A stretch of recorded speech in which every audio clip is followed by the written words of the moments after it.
é o cara que compra ponte do Bitcoin Fed? sem parar, tá contando com isso. Sim. Ele tá achando que o Fed vai monetizar 100 trilhões em dívida mundial. Não vai. E uma coisa que está acontecendo nos últimos, que a gente tem visto, né? Tá acontecendo faz meses, mas eu andei vendo os gráficos esses dias, é a impressão monetária na China, né? A China também imprimindo yuan. A China tá japanizando. Uhum. Porque a China tá com excesso de oferta de imóveis, excesso de oferta. Agora, então, que os Estados Unidos botou tarifa, a China tem que arrumar freguês para aquela quantidade imensa de artigos que eles produzem. Ela vai entupir a Europa de produto barato, vai tentar entupir onde ele puder de produto barato. Por quê? Porque a China continua imprimindo yuan, né? Criando yuan para comprar dólar, para colocar crédito na economia deles, Comprando ouro, né? para tentar acolchoar o problema deflacionário que eles têm lá. Meio que igual o Japão fez, né? Sim. O Japão impediu uma deflação muito forte depois do crash do Nikkei, lá na década de 90, Sim. fazendo isso. Com o Soros, né? Exatamente. Jogando o joguinho ali. Exatamente. Só que, Com o Scott Bessent ajudando. para fazer isso, eles tiveram que criar uma quantidade imensa de dívida. O Japão é o país que mais deve em termos de dívida PIB, não é em termos absolutos. Em termos absolutos são os Estados Unidos, porque 36 trilhões, nenhum país deve 36 trilhões. É. Só que, Mas o em Japão relação é ao menor, PIB, né? é 120 e poucos por cento do PIB. O Japão deve 8 trilhões, mas é, sei lá quantas vezes o PIB do Japão. 2 vezes e meia. E quase metade 3, né? dessa dívida toda tá no Fed, tá no BOJ. Uhum. 52% da dívida japonesa é Pouco do do BOJ. Japão, né? Entendeu? Uma coisa... E agora o juro do Japão, o BOJ não resolveu tirar a mão, porque o mercado tá indo contra. O juro do 30 anos do Japão tá quase 3%. A última vez que o juro do 30 anos japonês teve 3% foi em 2000, 2002, uma coisa assim. Chega uma hora que a conta não fecha, né? Se começar a subir juros dos longos de todos os bancos centrais, Tá subindo. a subiu conta não nada. vai fechar, né? Uhum. Porque o problema é o seguinte, colateral começa a diminuir o tamanho do colateral, né? Uhum. Exatamente. O cara tem ativos do Banco Central do Japão, aquilo ali tá garantido algum empréstimo que ele fez, alguma coisa, aí essa garantia começa a diminuir, aí o banco vai pedir margem, né? O margin call. E aí chega uma hora que estoura algum banco desses, né? Exatamente. Já é o que está acontecendo. Já teve. O grande trade que foi desmontado esses dias foi o basis trade. O que é o basis trade? É o swap entre o derivativo de taxa e o bônus do governo americano. Então, sempre tem um diferencial. É tipo um DI com Selic. O DI com LTN. DI com LTN. Exatamente. Você tem o DI futuro, que é o futuro que é o futuro de taxa de juro americano, e o juros implícito no papel. Numa pré. Não é só na pré, no mesmo prazo daquele contrato futuro. Perfeito. Contrato futuro americano de 10 anos, você, na hora que liquida ele, você pode entregar algum dos papéis. Então, os bancos ficam lá, compram o papel no leilão e vendem o contrato futuro. Só que chega uma hora que esse diferencial, eles fazem isso para ganhar um diferencial de taxa. Então, ele faz lá, compra o papel a 4,20 e na operação de contrato futuro, ele trava de volta a 4,10 para ganhar 10 bases. Só que, eu tenho que alavancar nesse loucamente. momento, eles, com as chamadas de margem que eles tiveram que vender os papéis. Né? E aí, em vez do diferencial fechar, abriu mais. Então, todos os bancos tiveram chamada de margem, junto com vendas de estrangeiro que teve nos papéis da dívida americana, aquela taxa que fica sempre 0,10, 0,15 de diferença entre o papel e o contrato futuro, foi para 30, 40. Né? Deu muito prejuízo para os bancos. Eles tiveram, ainda para cobrir prejuízo, ele tem que vender o título do Treasury também, para fazer o caixa. Então, isso explicou o movimento. E se chegar no limite, a coisa piora muito, né? Porque gera uma necessidade. Você faz uma trava, você fala, eu não vou precisar de liquidez, porque o que eu perder aqui no DI, o que eu perder no derivativo, eu ganho no papel. Só que se vai contra você, de repente você precisa de dinheiro. Você tem muito ajuste para pagar de bolsa, entendeu? Então, é um long and short. E uma outra coisa bem importante, assim, todo mundo estava esperando que os juros pudessem cair. Por que dessa vez não será possível o Fed ir lá e resgatar todo mundo? A coisa ficou grande demais? Esse que é o problema? Não é assim, porque não é o Fed que resgata todo mundo. O Fed resgata alguns bancos e na esperança de que esses bancos possam voltar a emprestar. Isso sempre funcionou assim. Chegou em 2008, não funcionou assim. Verdade. Em 2008 ele ofereceu, em 2002, 2001, quando teve a bolha .com que estourou, o Fed, o Greenspan baixou o juro para 1% e falou, bancos, emprestem aí. Tá aqui, ó, 1%, o juro estava em 5, 6, ele baixou para 1 e falou assim, ó, tá aqui dinheiro à vontade a 1% para vocês, para financiar problemas que vocês tiverem. Os bancos se sentindo confortáveis, falaram, agora vamos emprestar. E arrumaram uma forma de emprestar bastante dinheiro. Qual? Aquele subprime todo, né? Aquele imobiliário. Aí quebraram com aquilo. E aí o Fed veio de novo, baixou para 0. Falou, tá aqui, dinheiro à vontade a 0%. Pode emprestar. Só que os bancos não conseguiam emprestar. Eles estavam com muito carteira com ativos com muito prejuízo. Então, mesmo que eles tomassem aquele dinheiro do Fed a 0, eles não tinham disposição nenhuma para fazer empréstimo. Não podia. Então, eles ficaram com aquele dinheiro empossado. E não adiantou. Não estava salvando ninguém. Eu sou um Federal Reserve, você é um banco. Eu ponho o dinheiro na tua conta a 0%. Você me entrega um título público.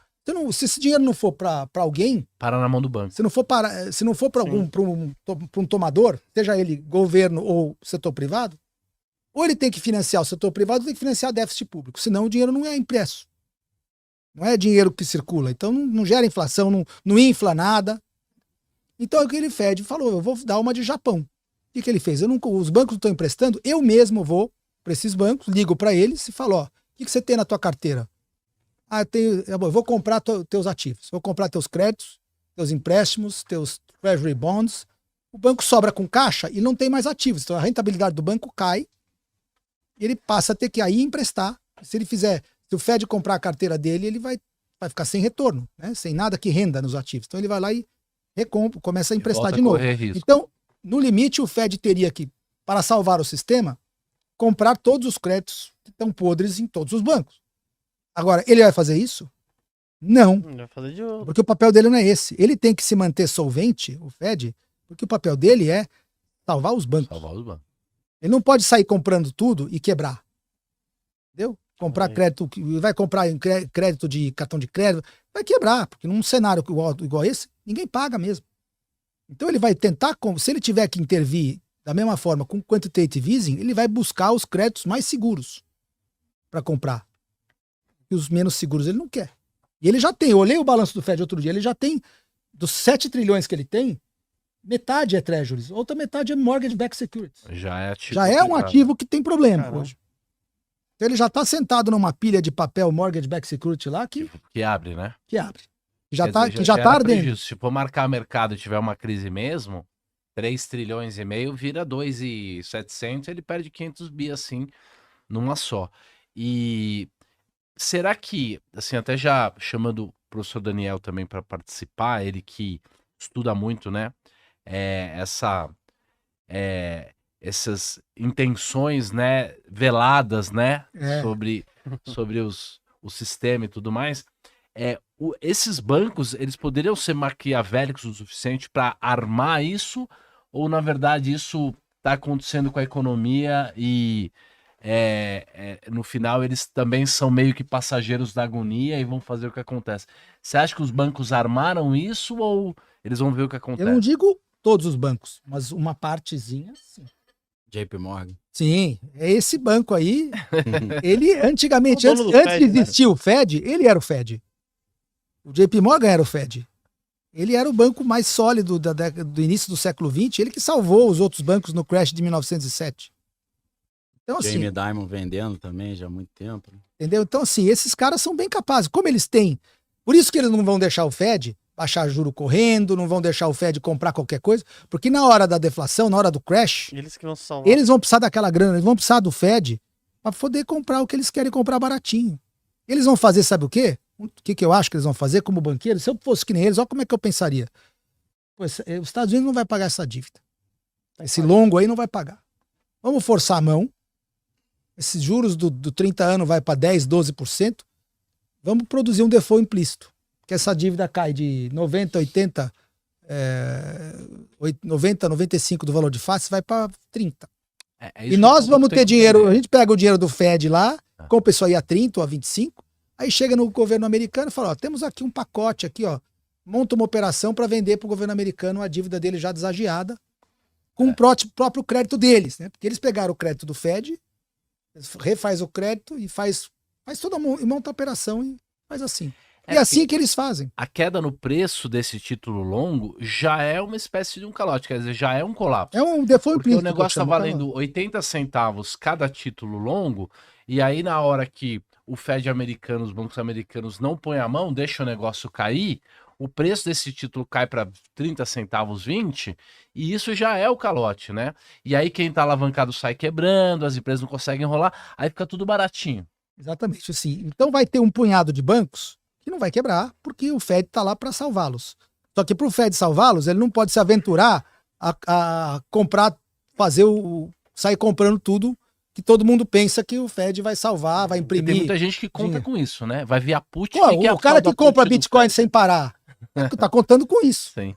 Ele tá achando que o Fed vai monetizar 100 trilhões em dívida mundial. Não vai. Não vai. O Fed não tá lá para isso. O Daniel já estudou isso aí. O Fed é um cartel, foi montado por um cartel para que eles não quebrassem. A economia, eles querem que quebre mesmo, porque eles vão pegar essa linha barata e vão comprar tudo. Aquela história do Titanic. Do Chase lá, o Rockefeller, Rockefeller ficou rico assim. Ele não era banqueiro. O Rockefeller era do petróleo e ele tinha uma participação minoritária no Chase na década de 20. Ele era um acionista minoritário. Quando veio o crash de 29, ele adquiriu o controle do banco. Ele foi lá e comprou as ações dos controladores. Os controladores, que eram majoritários, estavam quebrando e falou assim, tá bom, eu adquiro o controle acionário de vocês, fez um acordo com o Fed, troco o controle. Eu sou minoritário, eu fico majoritário, boto um dinheiro aqui, fico majoritário. O Fed deu a linha para ele. O que ele fez? Comprou a Flórida inteira, de graça. O Rockefeller, na década de 30, comprou terrenos assim a preço de... Você troca um lote de terra por um cacho de banana, porque tá todo mundo precisando de dinheiro. Estavam vendendo de graça os imóveis. Ficou rico. A grande porrada na vida que ele deu, na década de 30, foi quando ele assumiu o controle do Chase, aí acessou as linhas do Fed, veio a desvalorização do dólar, né? Veio o confisco do ouro, depois a desvalorização do dólar. Ele pegou a linha e saiu comprando a Flórida inteira. Não precisa ter dinheiro, precisa ter crédito. Invista em prata com a Real com U no final. Dentro da plataforma você pode escolher quantas gramas você quer comprar, o preço máximo que você quer pagar. Assim você vai estar investindo diretamente num dos ativos que tem mais potencial de crescer, porque a prata ela é utilizada em painéis solares, indústria química, indústria farmacêutica, indústria automotiva, equipamentos eletrônicos. O celular que você está usando, provavelmente ele está cheio de prata dentro, e você pode ganhar com um dos ativos que mais tem potencial de valorizar. Para analisar ações, BDRs, fundos imobiliários, acesse a plataforma do Investidor 10, inclusive para você gerenciar a sua carteira, saber quanto de dividendos você vai receber. Inclusive, eu deixei a carteira da minha filha, a Laurinha, ela tem 3 anos e já invisto para ela. Todos os ativos tá no link aqui embaixo